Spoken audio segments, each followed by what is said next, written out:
Dear Kuya Poy, magandang araw sa inyo at sa lahat ng mga palaging nakatutok sa programang Heart to Heart ng 92.3 True FM. Itago nyo na lamang ako sa pangalang Beng, 23 years old mula dito sa QC. May boyfriend ako ngayon na itago na lamang natin sa pangalang Harvey, 28 years old. Currently, 5 taon na rin ang aming relasyon ni Harvey. Maayos naman ang pagsasama namin ng boyfriend ko, Kuya Poy.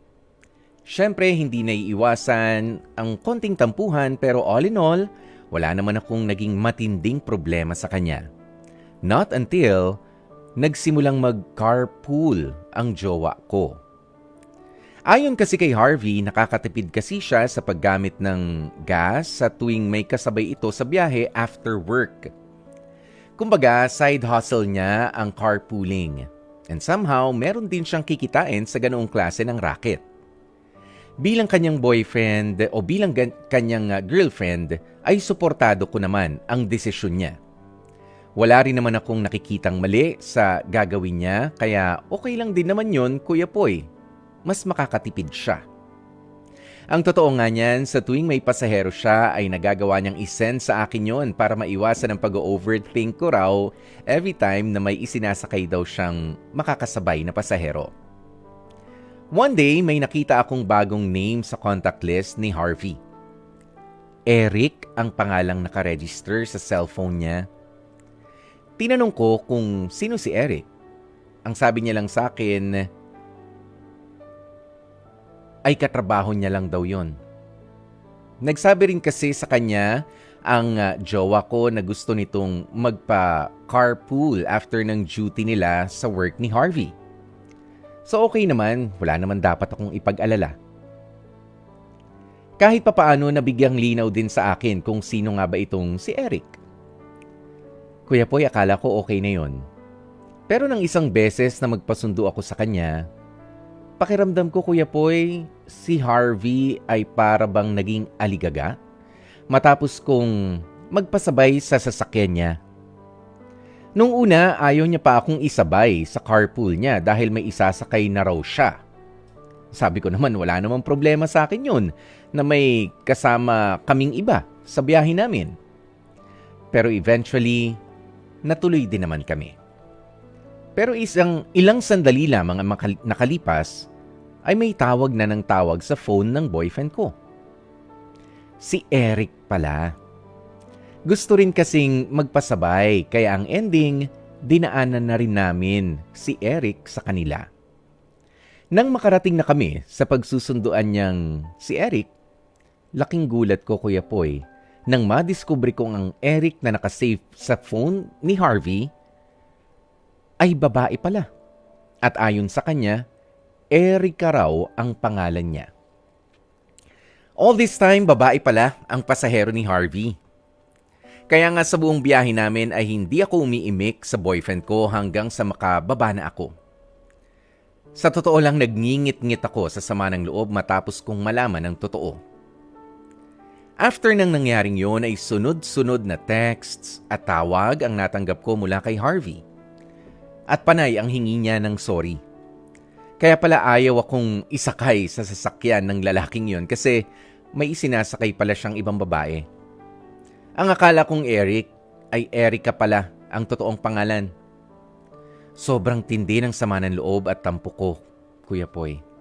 Hanggang ngayon ay hindi ko pa rin pinapansin si Harvey maski ang mga tawag niya ay nire-reject ko. To be honest, hindi ko alam kung mapapatawad ko pa ba siya sa ginawa niyang panluloko sa akin. Paano na lang kung hindi ko nadiskubring babae pala yung Eric na nasa phone niya. Maraming salamat sa pagkakataong mapili ang kwento ko bilang tampok ninyong storya.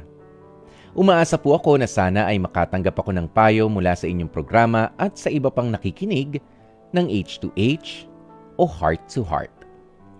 Lubos na gumagalang, Beng. Especially for you. Kung talaga namang i-feel natin yung nararamdaman nitong letter sender natin na si Beng, parang inuunti-unti mo pa ako. Ba't naman sinimulan mo pa sa pagpapalit ng pangalan yung isang tao tapos hindi ka mapakali, yung pala iniba. Alam mo, lumang ano na yan, ha? Lumang trick na yan para sa mga kalalakihan na nagnanais sa manloko. Oo, yung papalitan nyo ng pangalan ng lalaki, yung itinatago yung luma na yan eh.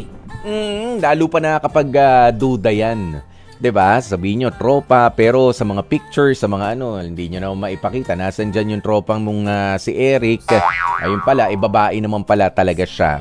Ayan, well, talaga namang si Beng, ang ating letter sender, ay merong karapatan para magtampo dahil legitimate naman pala ang kanyang nararamdaman na selos.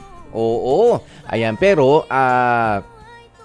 feeling ko itong si Harvey ay talagang pumoporma-porma rin dun kay Erica. In the first place, hindi gagawin ng isang lalaki na itago ang pangalan ng isang tao na hindi naman kailangang itago. Yan. Ibig sabihin, meron pa siyang ibang gusto doon sa carpooling na ganyan. Oo nga, nakakatipid ka, pero doon sa baka naman mawala pa yung karelasyon mo, tigilan mo na yan, Harvey.